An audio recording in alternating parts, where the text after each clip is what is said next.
We are no less than the Paris Commune workers. They resisted for 70 days, and we are still going on for a year and a half. Those are words written by the Syrian anarchist Omar Aziz in 2012, whose martyrdom will be marked on February 16 in events happening across the world in memory of a man whose ideas were inspirational for the Syrian revolution and who remains still to this day not known enough, specifically in leftist circles, as a contemporary anarchist thinker, a revolutionary thinker, and a martyr for the cause of the Syrian revolution.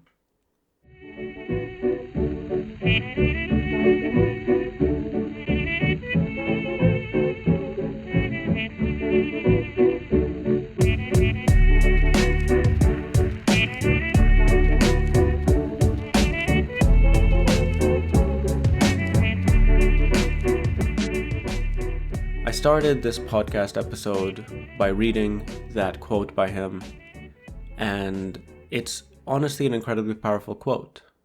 For one, because the successes of the Syrian revolution in those early days is something that, or rather the forms of organizing it took, and the kind of real concrete example of community level organizing and resisting the state is something that's completely ignored by the left writ large. Syria and its discourses are limited completely to geopolitics, limited completely in relation to the state of Israel and Western imperialism. But what the Syrians did, starting 2011, specifically with the local councils, some of the most important and impressive and inspirational forms of anarchist organizing in our lifetimes, in at least a few generations. And I am very glad that his martyrdom will be marked this year in a week. And so I'm going to talk today about Omar Aziz, about anarchism in the Arab world, and about Remember Omar Aziz, the events that are going to take place on February 16. Before I do that, I have one very cool announcement. I've been doing live streams these days. I've noticed that it's a thing that it's there, I can do, I feel comfortable doing, and it's nice, I kind of enjoy it. I've done a few so far, and what I'm planning on doing is basically when I release this episode, I will do a live stream the following day to talk about this episode, to field any questions, to share more thoughts or anything that I missed and didn't talk about in the episode, but also to way for you listening to be able to engage, or, if there's anything that I say in this episode that you want to know more about, or you disagree with, or you want further elaboration, that's the space to do it. I'll probably do it for like an hour, 2-hour live stream. It'll be on YouTube. Anyone who's on YouTube, you can just access it very easily. There's no you don't have to be a member or anything. I think most people have like Google accounts and whatever. Anyway, so that's the announcement, and stay tuned. If you want notifications about those live streams, follow me on Blue Sky at Ayman Makarim or Ayman Mac, and on Instagram, Politically Depressed. And I usually give notifications there, or subscribe on YouTube, the From the Periphery YouTube, and you'll get notifications when I've sort of planned to go live. I announce it usually a few hours before, so that's the announcement. Today's headlines: Lebanon, after 2 years of complete political deadlock, now has a government. Nawaf Salim is our new prime minister, and the government he has formed is interesting. It's definitely something new. There's a lot of breaks with the past, especially in the last 17 years. It's the first time that the so-called Shia duo, that is Hezbollah and Harakat Amal, don't have a veto power. but also it's seen like the return of the Lebanese forces. Um, and functionally, it's just a kind of technocratic government. I'm not all too excited. People have been asking me about my takes, and I have a very boring take, which is I think we are in such a shit show.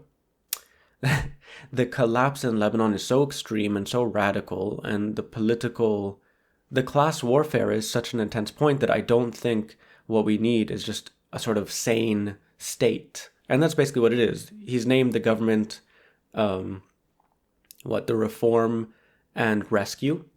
And I've heard this before. Rescue governments are a big thing in the Arab world. And it's all about statecraft. It's all about whatever. But I think, sorry, I'm going to still try to develop a more proper analysis. But I think looking at it from a class perspective, I don't really care. I have very few hopes for this or that government. And yeah, like the emboldening of Western imperialism in our region. The American ambassador came and she was treated like royalty. And from our soil, she thanked Israel.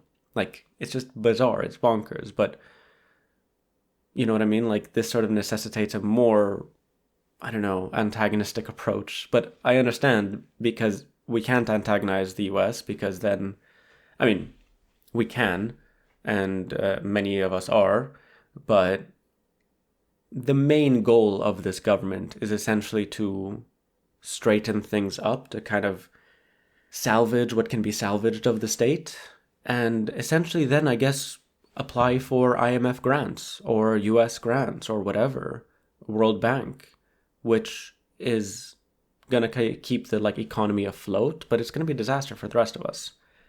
There basically is no, there's a need for a radical break, but there's no real ability for it, and this does not present itself to me at all as like a genuine break. It may be a break from certain political dynamics, but whatever. I am still developing a proper analysis. And when I find it or discover it, I'll share that with you. But yes, Lebanon now has a president and a prime minister. People are hopeful. I'm very, very cynical. So I'm not very interesting. What else happened? So it's really funny. A few hours after I published my last episode, where I did talk about Trump, I talked about Gaza, Trump made his now infamous remarks with Netanyahu that, yeah, they want to ethnically cleanse Gaza and rebuild it, but like essentially push out all the Palestinians into Egypt, and described it hell on earth in a very absurd thing wherein the hell raiser, the hell maker, was sitting right next to him. But the way they describe it is Gaza is almost like ontologically hell. It will constantly bring in destruction, as opposed to it is Israel that is doing the destruction. It is Netanyahu himself, whatever. But so there's been a lot of uproar. The Arab regimes have all given their responses of like, no, we stand with the Palestinians, where it's like, my ass you do.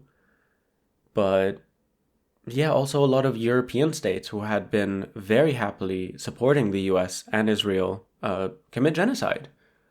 But as long as they're committing genocide and saying, we want peace, we want a two-state solution, they were fine with doing it. But now it's they're doing genocide and they're saying they're doing genocide. Whoa, whoa, whoa. Like, this is a bonkers hypocrisy to me, and I don't understand it. Like, what do you think was the plan? Like, this was Biden's plan. I think Blinken even literally proposed to Egypt they take in Palestinians from Gaza. But the fanatic support they've been receiving from the US, or that the US has been giving. And like, what is Israel's plan? Again, because like, they bring up the two-state solution, and it's ridiculous because it is impossible, and the Israelis are just fully openly saying, we do not want it, we are working against it. It is no longer possible. How many maps does Netanyahu have to show where it's like all of Greater Israel, like all of historic Palestine, for them to get it? And so it's this bizarre kind of hypocrisy, and I find it very frustrating that all of a sudden now, because it's Trump saying it, But it's not just Trump saying it, but he's saying the thing out loud, you know?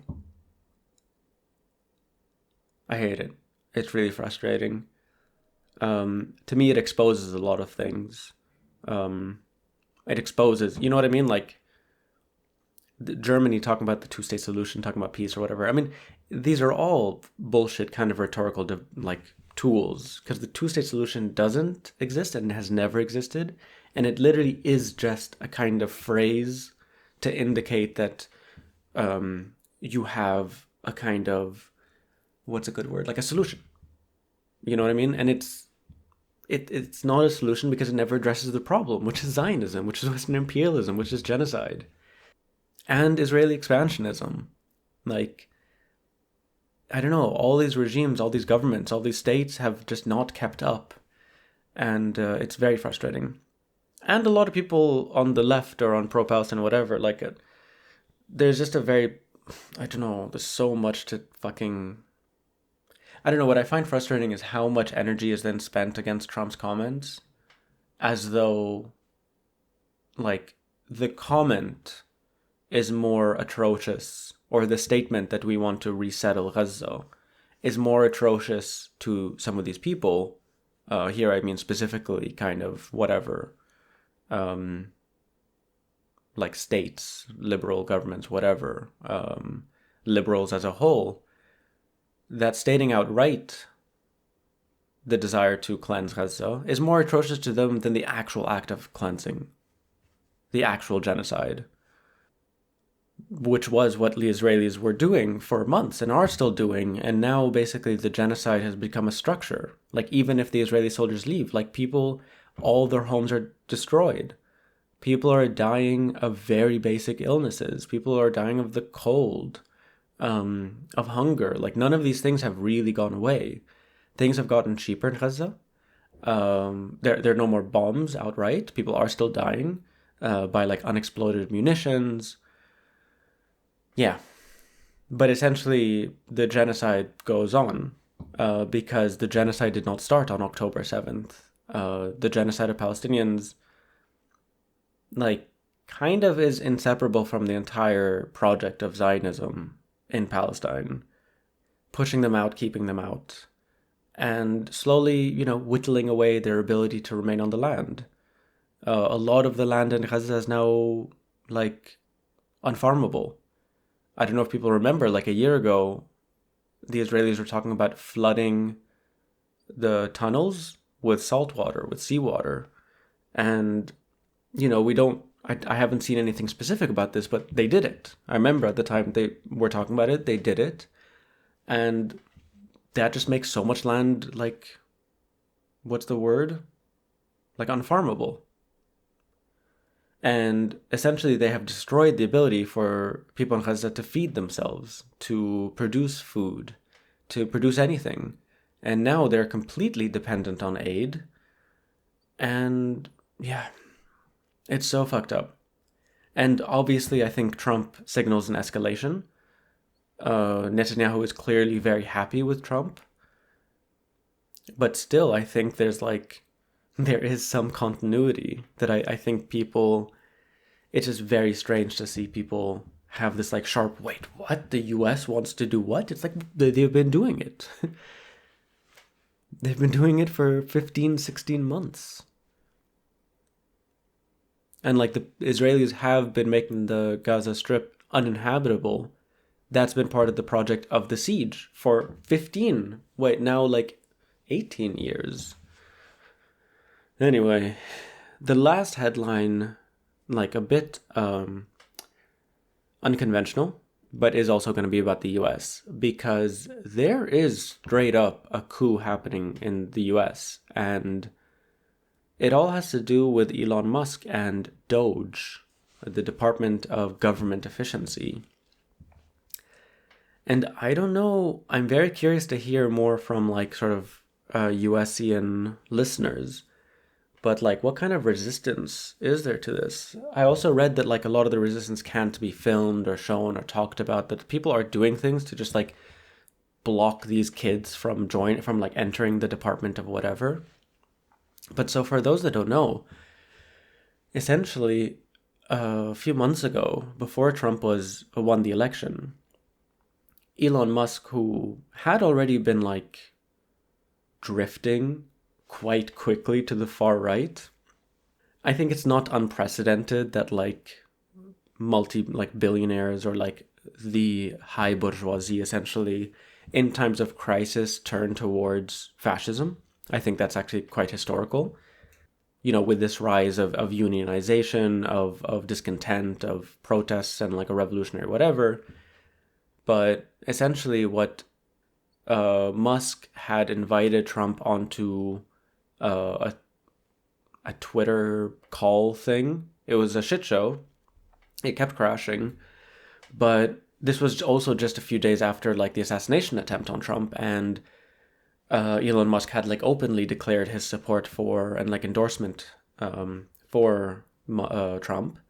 And in the call, I found this so bizarre. In the call, Musk like said like, yeah, there's a lot of waste. I was thinking, if you get whatever, I'd love to come in and clean house with you.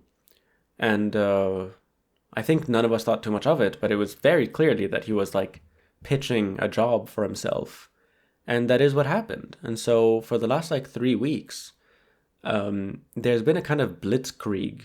And I think that's actually a good term in the context of class warfare. There is a blitzkrieg of gutting like the federal government, gutting health departments, educational department, the labor ministry, or all these things. Sorry, the terms are just a bit different in the US than in like the rest of the fucking world. But yeah, it's been bizarre. But there are so many things that are like straight up to the benefit of people like Musk, to billionaires, to millionaires, to the bourgeoisie, and to the white. But white poors are obviously going to get fucked over with the cutting of like Medicare. But yes, so many people are just losing their jobs very quickly because they're just like, khalas, no more U.S. aid. And yeah, the more I'm seeing, the more scoops, the more revelations of who these people are that Musk is sending into the Department of Health, into all these governmental departments. Which also, it's very funny. Some people talk about it as the deep state. This is the state. And like the Department of Health, the Department of Education, just gutting completely. And to me, this is a coup, This is the complete replacement of a kind of regime, of the state of the United States of America, whatever. Which, again, is that kind of thing of like, I'm not a massive fan of the state, but here we're seeing it being carved up and dissected by a fascist. And yeah, it's honestly one of the just strangest, but most like, fuck, it's actually happening. And there's really little people can do about it. Like some judges have been blocking certain things, but also increase in deportations and fears like in migrant communities and undocumented communities, and just all around it's been horrible. I only focused on that because there is just too much to talk about on like the coup aspect of things. Yeah, it's a lot. But I think that is, good framing to call it a sort of a coup, a blitzkrieg within the class warfare of literally the richest man in the world. And it's happening at a national level, at a federal level in the US, but it has international implications for sure. Like now with the sort of tariffs bullshit, and if there's a tariff war, like this is going to affect prices across the world. And not just prices, like holy shit, like honestly, I think there's a very strange feeling right now where we all know there are numerous bubbles that are just about to pop. They've been just about to pop for a while, but they've been kind of salvaged and like saved and like prevented from popping. Yeah, like the tech bubble, the AI bubble. I don't know. But like the atrocious amounts of wealth, like it doesn't exist. I feel like I'm going on a ramble. I'm going to slow down and I'm going to jump into it and just start talking about the main topic of today's episode, which is Omar Aziz. So, not enough people, in my opinion, know about Omar Aziz. And here specifically, I'm talking about leftists, I'm talking about anarchists, I'm talking about people who are interested in our region. And I think that has a lot of reasons, and I'm going to get into it. But first, I want to talk about Omar Aziz, the man. Omar Aziz was a Syrian man who, up until 2011, lived in self-exile in Saudi. I think he had like 3 kids. He had lived there for years. And when the revolution broke out, he decided to go back to Syria. And over the course of the first few months, he began observing and making his own analysis about the situation.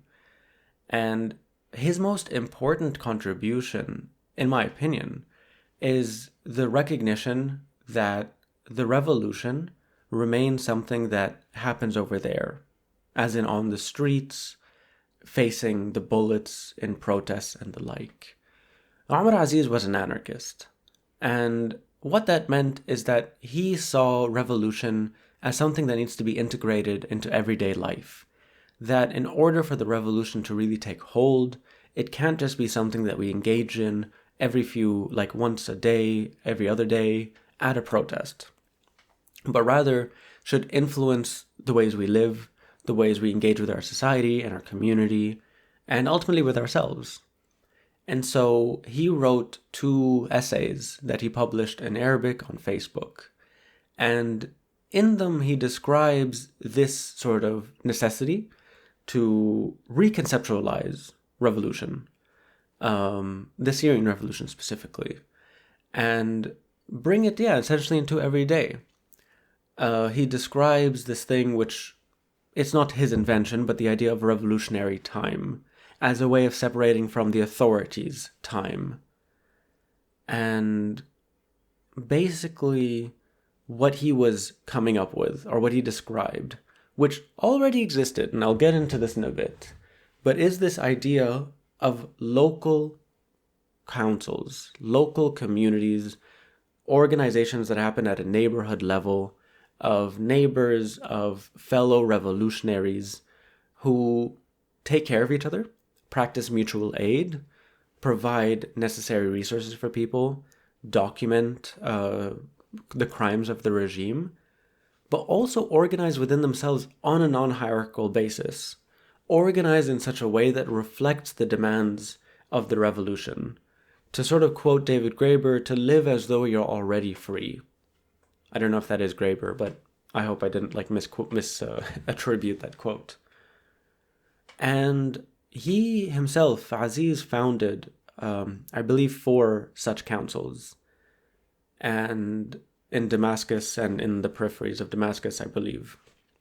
And this idea spread across the country, and I'll definitely link things in the show notes, more resources to read about these councils, to read about Omar Aziz.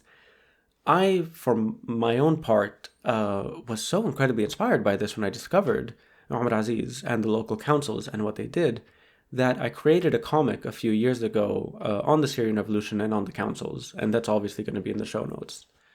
But essentially, these councils spread across the country and became not only a way for the revolution to manifest in daily interactions, but also was a way, because quite quickly, if we set ourselves back a little bit, almost instantly, within a few months of these protests, the regime started firing at protesters.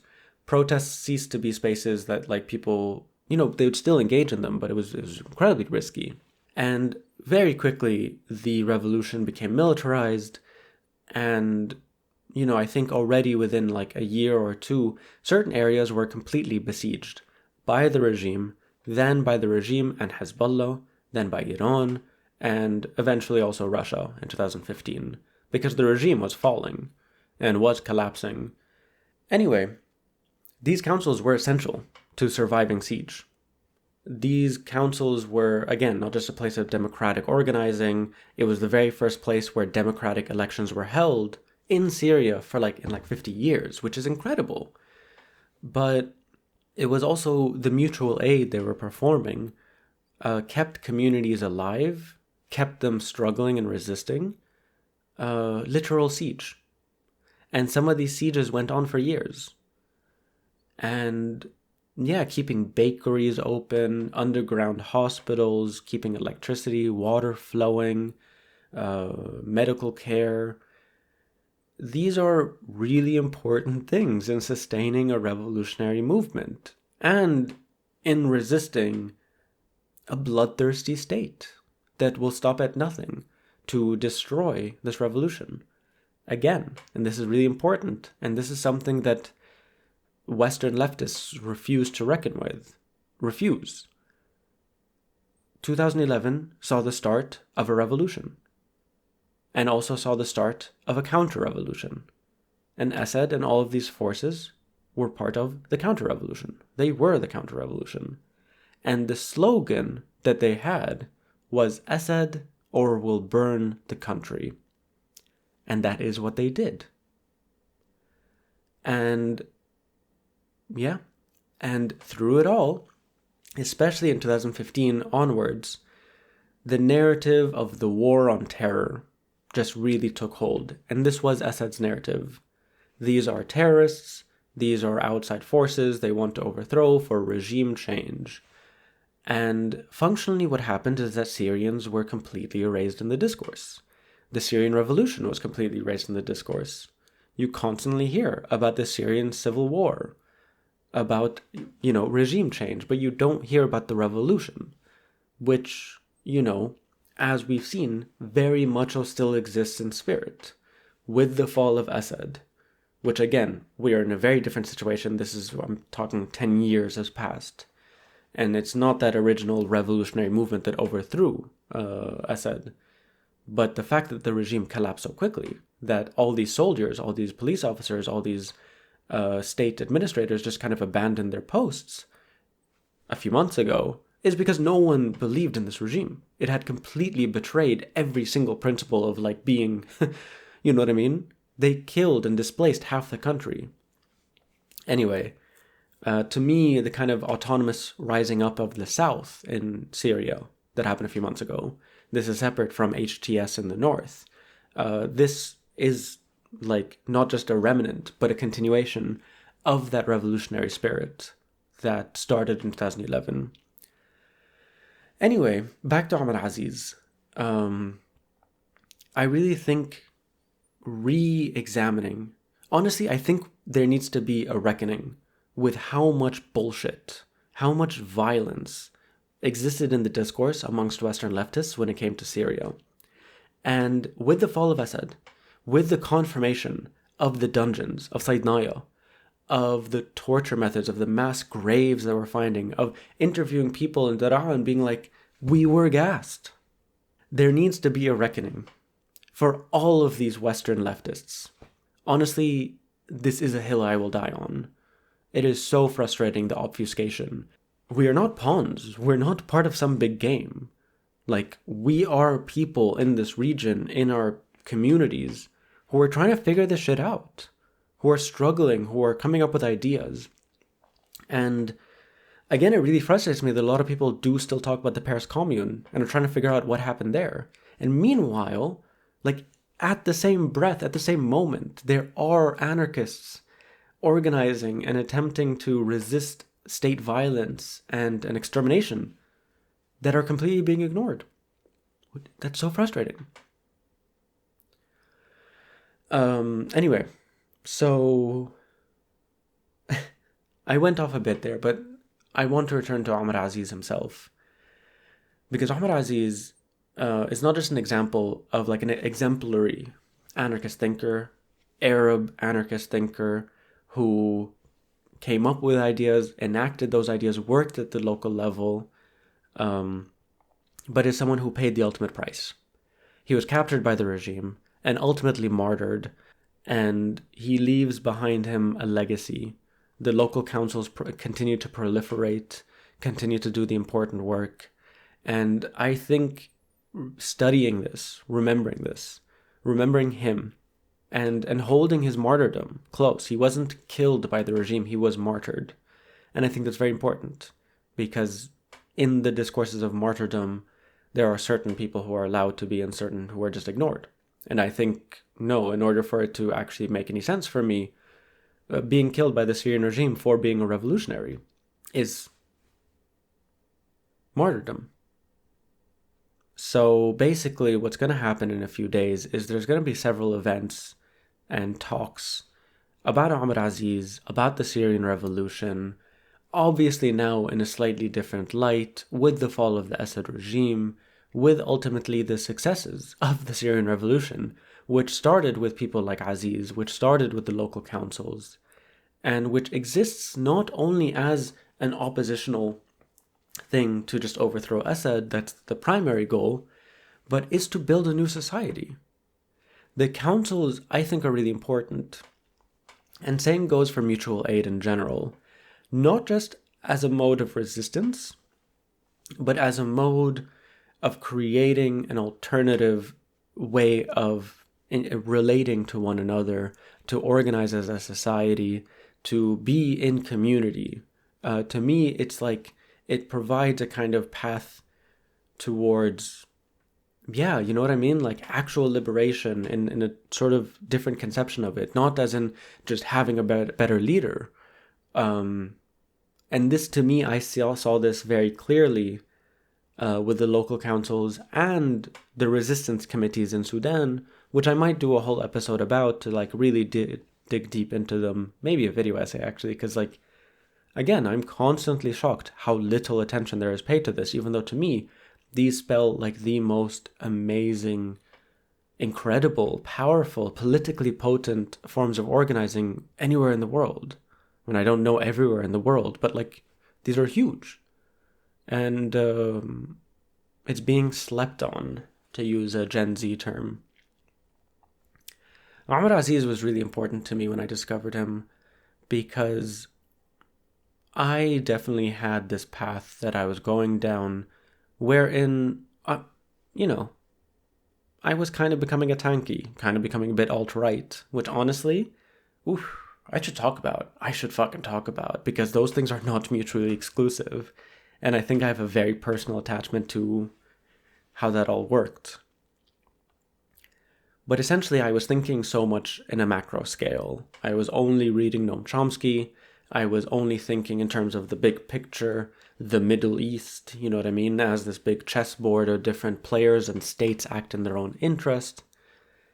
And I think things really shifted for me on October 17, 2019, with the sort of start of the Lebanese revolution, because to me, that was like the first expression in my life of literally rising up, but rather of like seeing my community, a feeling of my people, because for a moment there was like a struggle. They were all unified with the struggle against the sectarian oligarchy. And I, from that moment, really began to shift in my interest and my focus, and it ceased to be anything about these big names, specifically white men, and especially dead white men, and started to be, okay, where is the living? Who around me? Like I can quote Chomsky and Varoufakis and Zizek and all the kind of like classic contemporary leftist daddies, but I didn't know any Arab leftists. I knew some like older ones, but looking around, like who's producing the work now and who's not just writing but doing. And that's why anarchism for me is also really important in terms of like, it's not just a discourse. It's not just like, yes, I have a good analysis. It's like the manifesting of it on the ground, the working within your community, the kind of actually being politically engaged, or at least socially engaged. Which to me, that's like a big frustration, and why I really just don't give a shit about most people who call themselves leftists, Marxists, or whatever. It's like, what are you doing? That was a big thing for me growing up. I would talk so much politics, and constantly, like my parents would tell me, okay, cool, even if you're right, what are you doing? Like you talk a big game, but no. And again, October 17, even before it, but I was like, no, you know what? I will walk the walk and talk the talk, and then talk the walk and whatever. So Omar Aziz was just this person who, discovering him is also like, I felt so fucked up because I definitely, very initially in the Syrian revolution, I identified with it, I saw it, I recognized it. But I did very quickly fall into, or at least by 2013, 14, into some of these like narratives, which once emerging from them, I realized how violent it is, how much like literal erasure there are of Syrians. And so I felt really shit, like really, really, really shit, because it was like, I don't know, I didn't pay attention to people like Aziz while he was still alive. Same goes for someone like Sarah Hijazi. And then I constantly think to myself, who is alive now that I'm not paying attention to? Who are the voices that I want to be uplifting or at least listening to that I might not be already? And specifically those who are like facing extermination. Because every single breath they take, every little milliliter of piss that comes out of whatever has more worth than all of the mouth gargling garbage that comes out of half of these tankies, all these tankies' mouths. They don't know. The level of ignorance, the level of like narrative. I mean, it's all narrative, but like there's a very specific, despite everything, the level of delusion, the level of grifting and opportunism is beyond. And so I'm very happy that in a week there will be sort of like several commemorations of Omar Aziz. There's even a website of it. I'll post it in the links below. There's also a thing that's like a long PDF of a Syrian revolution reader.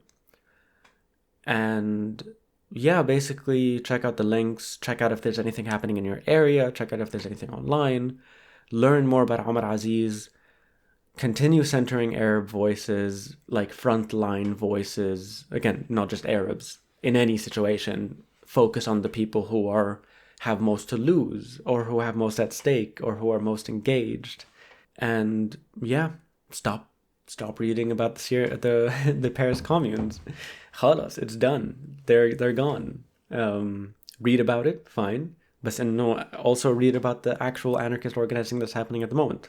And engage before it's too late. So, okay. I think that is an episode.